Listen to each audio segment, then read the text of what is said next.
हर decision एक नई reality बनाता है।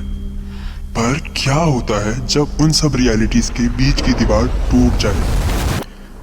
जैसे आपने एपिसोड 1 और एपिसोड 2 में देखा, एक एक्सपेरिमेंट जो सिर्फ पॉसिबिलिटीज को देखने के लिए था, वो बन गया एक गेटवे। अब हर कबीर एक ही टाइमलाइन में एग्जिस्ट कर रहा है। पर जब तुम खुद से टकराते हो तो सबसे बड़ा सवाल होता है, असली कौन है and who will survive? Kabir hospital से बाहर निकलता है। कबीर के हाथ में अब भी डॉक्टर का दिया हुआ वो कार्ड था। डॉक्टर की आवाज अभी भी उसके दिमाग में गूंज रही थी। सब खत्म नहीं हुआ। अगर कुछ भी अजीब लगे मुझे कॉल करना। कबीर सड़क पर चल रहा था, पर उसका दिमाग कहीं और अटका हुआ था। डॉक्टर की बातें बार बार रिपीट हो रही थी। ये प्रोसेस सिंपल नहीं है, तुम समझ नहीं रहे हो। अगर कुछ गलत हुआ तो? कबीर ने सर हिलाया, जैसे उन आवाजों को हटाना चाहता हो।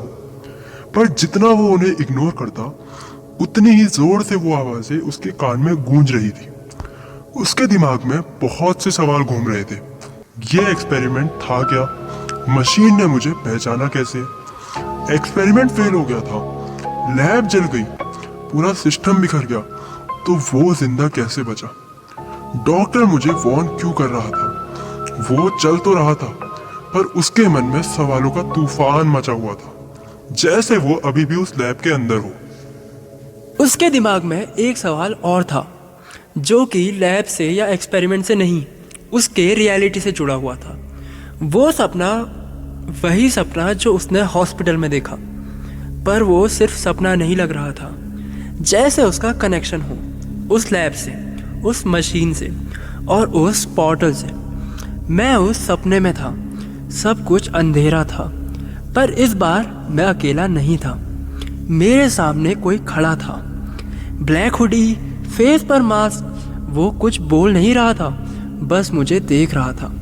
कबीर की सोच और गहरी होती गई, क्योंकि एक अजीब सी फीलिंग आ रही थी, जैसे मैं उसे पहले देख चुका हूँ। पर कब, कैसे? उसका चेहरा क्लियर नहीं दिख रहा था, जैसे हर बार कुछ उसे छुपा लेता हो। पर फिर भी एक चीज़ क्लियर थी, वो कोई अजनबी नहीं था। कबीर अचानक रुक गया। उसने धीरे से अपनी आंखें बंद की, जैसे वो उस चेहरे को याद करने की कोशिश कर रहा हो। क्या वो सपना सिर्फ सपना नहीं था? कबीर ये सब सोच ही रहा था कि अचानक उसके कदम वहीं रुक जाते हैं। उसकी हार्ट बीट एकदम से तेज हो जाती है, क्योंकि सड़क के दूसरी तरफ वही बंदा खड़ा था। Same hoodie, same mask. Kabir धीरे से बोलता है, नहीं, ये नहीं हो सकता। जैसे ही उस बंदे की नजर कबीर पर पड़ती है, वो तुरंत भागना शुरू कर देता है। कबीर भी बिना सोचे उसके पीछे दौड़ पड़ता है। कबीर उसके काफी पास पहुंच चुका था, बस कुछ और कदम, तभी वो बंदा रोड पर कूदता है। एक तेज बस, एक जोर की टक्कर। कबीर वहीं रुक जाता है। वो भागते हुए उसके पास पहुंचता है,